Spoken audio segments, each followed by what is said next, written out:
اپنے گھر میں جب بھی ہوں گے ہر وقت جو ہے برے حال میں. حالانکہ سب سے زیادہ حکم تو یہ ہے کہ آدمی اپنے خاوند کے لیے بنے سنورے. حتیٰ کہ ایک حدیث میں آتا ہے کہ جو عورت سنگار کر کے غسل کر کے خوشبو لگا کے گھر میں اپنے خاوند کا انتظار کرتی ہے، خاوند آتا ہے وہ خوش ہو جاتا ہے، فرمایا اس کو اس مجاہد کے برابر ثواب ملتا ہے جو دشمن کی سرحد پہ گھوڑا باندھ کے پہرا دے رہا. یعنی مجاہد جیسے وہ مجاہد دشمن کو روک رہا ہے، یہ شیطان کو روک رہی. تو سب سے پہلی خوبی تو عورت میں یہ ہو کہ اذا نظر سرت ہو، جب دیکھے تو خوش ہو جائے. وَإِذَا أَمَرَهَا أَطَاعَتْ ہو، جب خاوند کوئی حکم کرے تو اس کی تعمیل. حتیٰ کہ ایک روایت میں تو یہ سخت لفظ بھی آیا ہے کہ اگر خاوند کہے کہ یہ پتھر اٹھا کے اس پہاڑ پہ رکھو، وہ رکھ رہے سکے اب ان کو اتار کے پھر یہاں رکھو، تو اس کو کرنا چاہیے کہ اس کے لیے اطاعت ضروری. اور اسی طرح یہ بھی متفق علیہ فقہا کا مسئلہ ہے کہ کوئی عورت نفلی روزہ یا نفلی نماز یا اعتکاف خاوند کی اجازت کے بغیر نہیں رکھ سکتی، ورنہ اس کو کوئی ثواب نہیں ہوگا. اور جی میں نے تو روزہ رکھنا ہے، خاوند کو اگر خواہش ہو تو پھر وہ کیا کرے گا؟ اسی لیے بی بی ام سلمہ رضی اللہ تعالیٰ عنہ فرماتی ہیں کہ حج کے موقع پر جب عرفات سے ہم مزدلفہ پہنچے تو حضور پاک نے گھر والیوں کو حکم دے دیا کہ 12 بجے رات کے بعد آپ منا چلیے، اور صبح ہی منا میں جا کے اپنی گھڑگری مار لیں، اس کے بعد آپ کی قربانی ہو جائے گی، پھر آپ احرام کھول لیں، پھر طواف زیارت ہوگا. تو بیوی سے فرماتی ہیں کہ ہم جلدی سے وہاں سے آئے، منا پہنچے، اس کے بعد اپنی رمی کی قربانی کی، مکے میں آ کے طواف زیارت کر کے فارغ ہو گئے، تاکہ ہو سکتا ہے کہ حضور بلا لیں. کسی بیوی کو خیمے میں بھی بلائے، بیوی ہے. تو اتنے بڑے حقوق ہیں خاوند کے. یہ بھی حضور نے فرمایا کہ اگر اللہ کے سوا کسی غیر کو سجدے کی اجازت ہوتی تو میں بیوی کو حکم دیتا کہ شوہر کا سجدہ. اور یہ بھی حکم ہے کہ خاوند کی اجازت کے بغیر عورت اپنے گھر سے باہر نہیں جا سکتی.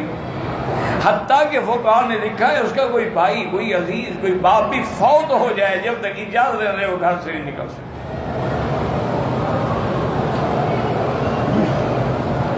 اور اس کے بعد حضور نے فرمایا کہ اذا غاب عنہا، جب خاوند باہر چلا گیا، مجاہد ہے، جہاد پہ چلا گیا، کاروبار میں چلا گیا، تو اس کی عزت کی بھی حفاظت کرے، مال کی بھی حفاظت کرے، اولاد کی بھی حفاظت کرے. یہ نہیں ہے کہ مردوں پر حقوق نہیں، مردوں پر بھی حقوق ہیں. وَلَهُنَّ مِثْلُ الَّذِي عَلَيْهِنَّ بِالْمَعْرُوفِ، جیسے عورتوں پر حق ہے اسی طرح مردوں پر بھی حق ہے کہ اس کے نان نفقے کا، اس کے کھانے پینے کا، اس کے معاملات کا، ضروریات کا، اس کی خوشیوں کا ہر لحاظ سے خیال رکھے. تو اس لیے ہمیشہ اگر عورتیں حضور پاک کے اس فرمان کو، یعنی حالانکہ اب حضور کے زمانے میں تو کوئی میک اپ سنگار کیا ہوتا تھا، مساق استعمال کر لیا، سرما پہن لیا، تیل لگا لیا، کنگھی کر، اور تو کوئی چیز ہوتی نہیں تھی، لیکن اس کا بھی اہتمام کرتی تھی بیویاں. جس طرح ایک دن حضرت ابن عمر آئے حضرت ابن عباس کو ملنے کے لیے، کوئی مسئلہ پوچھنا تھا، تو رات کافی گزر چکی تھی، یعنی عشاء سے بعد متأخر وقت میں آئے تو دیکھا کہ حضرت ابن عباس غسل کر کے اچھے کپڑے پہن کے خوشبو لگا کے اور بالکل تیار کھڑے ہیں. تو حضرت سمجھے شاید حضرت سفر پہ جا رہے ہیں، باہر کہیں جا رہے ہیں. انہوں نے کہا حضرت خیریت؟ میں نہیں، میں کہیں نہیں جا رہا، میں گھر جا رہا ہوں. میں جیسے چاہتا ہوں کہ مجھے بیوی سنوری ہوئی ملے، خوشبو والی ملے، بیوی بھی تو چاہتے ہیں کہ میرا خاوند ٹھیک حالت میں ہو. اگر اس کے کپڑوں سے بدبو آ رہی ہو تو بیوی کیا کرے؟ پھر تو نفرتیں پیدا ہوں گی. اسی طرح ایک بدویہ عورت تھی، بڑی سمجھدار تھی، اس نے جب اپنی بیٹی کی شادی کی تو اس نے بیٹی سے کہا کہ بیٹی میری بس صرف ایک نصیحت ہے کہ تیرے بدن سے، لباس سے، کیفیت سے تیرے خاوند کو کبھی کوئی بدبو محسوس نہ ہو، بس اس میں عمل کر لو گی تمہارا گھر آباد ہو جائے۔ اب ہمارے ہاں تو آپ نے دیکھا نا دیہات میں حیض کے کپڑے پڑے ہوئے ہیں، کپڑے لٹکے ہوئے ہیں، بدبو آ رہی ہے۔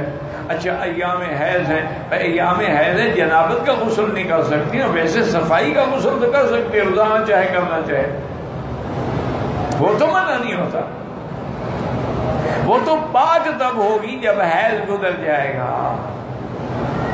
اور اس میں بھی اسلام نے کتنا سکھلایا ہے کہ ایک عورت کی مدت ہے 7 دن، 7 دن گزر گئے، یہ نہیں بس گزر گئے یہ ہاتھ لگا کے اجلی بلیڈنگ نہیں ہو، نہیں، حکم ہے کہ اندر کپاس رکھے اور کپاس پہ کوئی اچھی سی خوشبو لگا کے رکھے کہ جیسے آدمی کو خوشبو پسند ہے اسی طرح عورت کے رحم کو بھی خوشبو پسند ہے۔ اور دوسرا اس خوشبو کا فائدہ یہ ہوتا ہے کہ اندر جو بدبو ہے، کریا ہے، وہ گندا خون گزرتا رہا ہے، وہ بھی صاف ہو جاتا ہے۔ حضور کی خدمت میں ایک عورت آئی، اس نے آ کے پوچھا کہ یا رسول اللہ میں اگر حیض سے پاک ہو جاؤں تو غسل کرنے کا طریقہ کیا ہے؟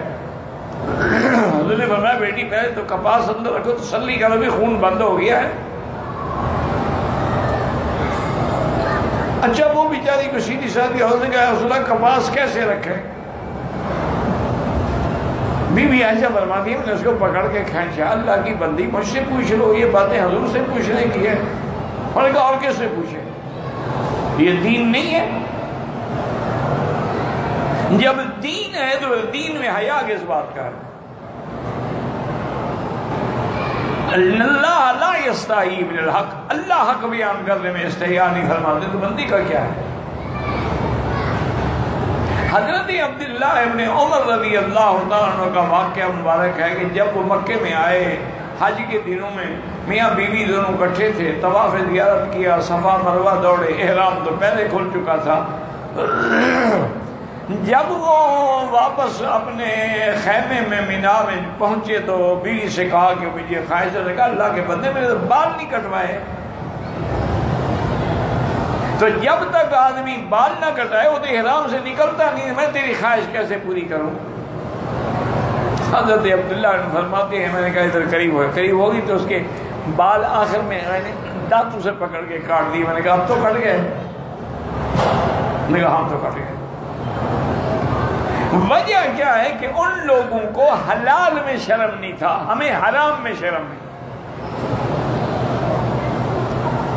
اپنی بیوی ہمارے ساتھ حج میں ہو، ہم اس کو کہو مکے مدینے میں یہ کام تمہیں ہر وقت یہی خیال رہتا ہے؟ پاک مقام ہے، پاک جگہ پہ ہے، پاک جگہ ہے تو یہاں جتنے بچے پیدا ہوتے ہیں بغیر میاں بیوی کے ملنے سے پیدا ہوتے ہیں، آسمانوں سے گرتے ہیں، یہ کیا بات ہے؟ تو ان چیزوں میں جھوٹی رواج اور رسموں نے ہمیں اچھا، اور اگر حرام مل جائے نا تو نہ مولوی چھوڑے گا تو نہ قاضی چھوڑے گا، پھر نہیں سوچے گا کہ مکہ ہے، مدینہ ہے، حرم ہے، مفت کا مال ہے، مل گیا ہے، موقع ہے، فائدہ اٹھا لو۔ انا للہ۔ صحابہ میں یہ تھا وہ حرام سے شرم کرتے تھے، وہ حرام سے بچتے تھے۔ حلال حلال ہے، جب اللہ نے حلال کر دیا تو اس میں بچنے کا کیا معنی ہے؟ تو اس لیے ہمیشہ یاد رکھیں کہ سونا چاندی، اب دیکھیں اللہ نے مرد پہ حرام کر دیا لیکن عورت کے لیے حلال ہے۔ اللہ نے ریشم کا کپڑا مرد کے لیے حرام کر دیا لیکن عورت کے لیے حلال ہے۔ عورت جتنے چاہے زیور بنا سکتے ہیں، شرط یہ ہے کہ وہ زکوٰۃ دے۔ اور امام احمد بن حنبل رحمۃ اللہ علیہ فرماتے ہیں کہ جو عورت زیور پہنتی ہے اس پہ زکوٰۃ نہیں ہے، جو رکھے ہوئے ہیں یا بیچنے کے لیے ہیں یا دکھ سکھ میں کام، ان پر زکوٰۃ۔ امام صاحب فرماتے ہیں کہ نہیں، چاہے پہنتی ہے، روز پہنے یا شادی پہ پہنے، اس کی زکوٰۃ دینی۔ چونکہ اصل کن تو قرآن نے کہا ہی سونے چاندی کو ہے. اس لیے ان چیزوں پر اگر ہم عمل کریں، اس دنیا کی سب سے بڑی نعمت کیا ہے؟ المرأۃ الصالحہ، کہ صالحہ بیوی. اور صالحہ کون ہوتی ہے؟ جس میں صلاح ہو، جس میں شر نہ ہو، جس میں فساد نہ ہو، جو بد دین نہ ہو، جو بد زبان نہ ہو، جو بد خلق نہ ہو، دین کی پابند ہو، نماز روزے کی پابند ہو، حلال حرام کا خیال رکھنے والی ہو، وہ مرأۃ صالحہ ہوتی ہے.